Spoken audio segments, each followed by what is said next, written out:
We're back. It's a huge week in the NFL. Adam Schefter, who will join us a little bit later, said it's the most significant 2 weeks of the NFL offseason by far.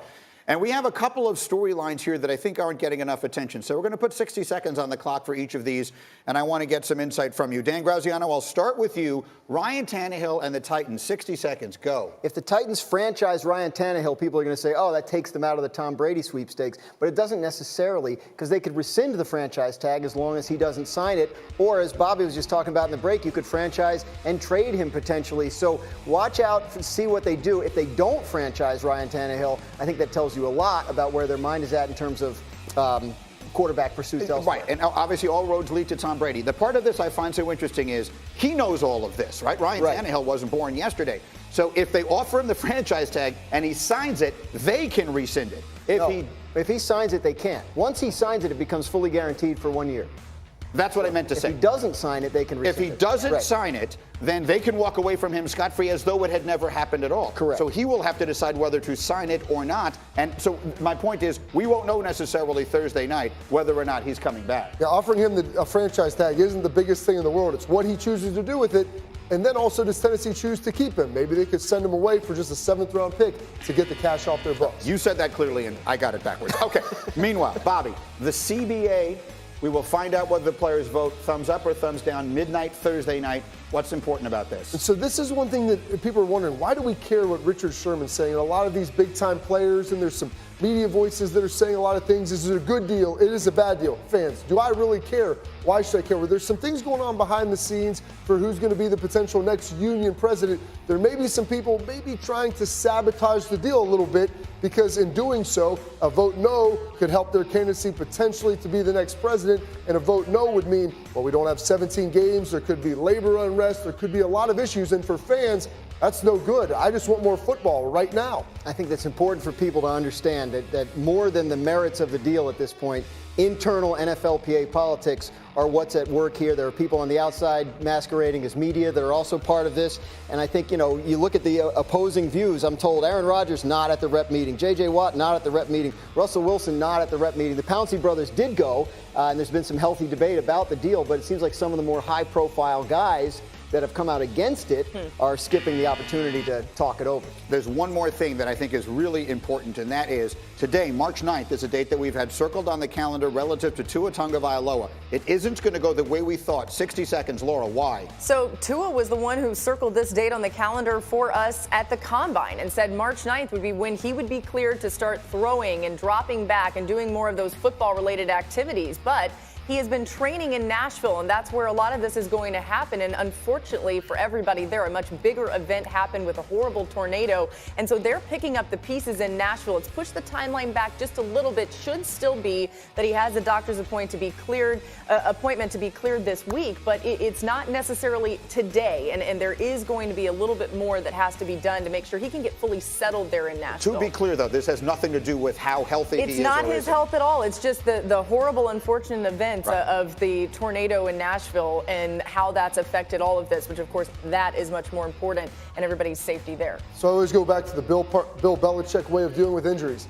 Never put a date on anything, because as soon as that date passes, it opens up more questions, whether they're valid or not. We're sitting here talking about this today through no fault of his own.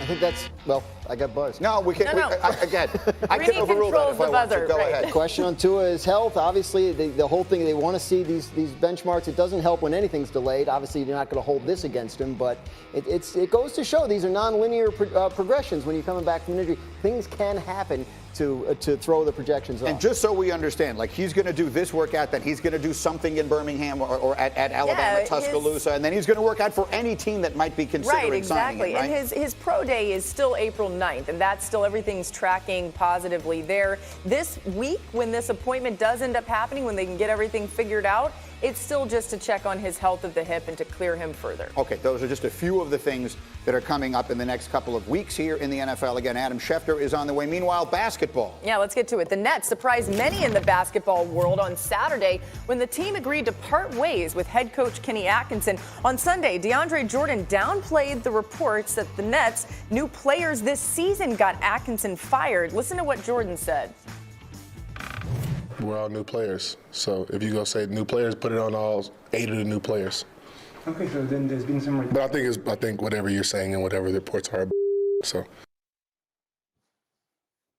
All right, so that's what DeAndre Jordan said. What do you think about this, Jay Will, that they did decide the Nets to part ways with Atkinson? Well, I think expectations have changed on this team. I think now expectations are to win a championship. And Kenny Atkinson, I think, is a great coach.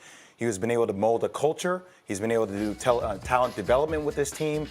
But I ultimately think that this team has decided that he wasn't the right fit to get them to where they wanted to go.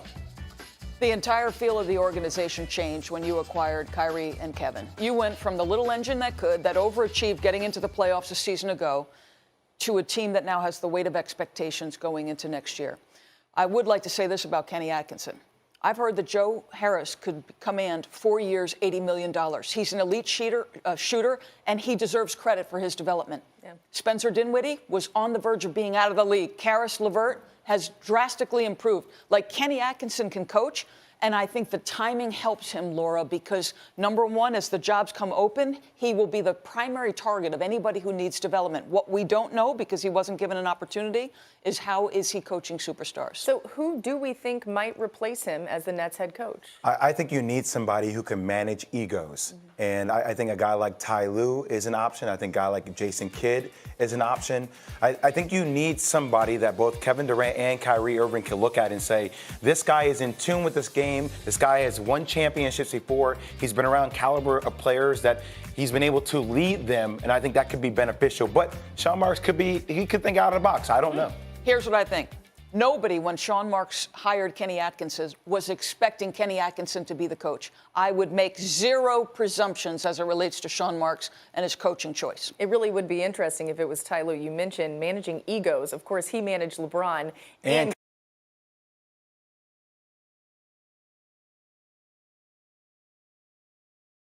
Kyrie, and that worked out quite well. Much more to come on Get Up, but tonight, championship week continues with the West Coast Conference semifinals. Gonzaga taking on San Francisco at 9 Eastern on ESPN. That's followed by St. Mary's taking on BYU at 11:30 Eastern on ESPN2. You can watch both games on the app, of course. And here's one fact about Tom Brady that's not up in the air. We will know where he's playing next season within the next 2 weeks. That's so crazy. Adam Schefter tells us more next.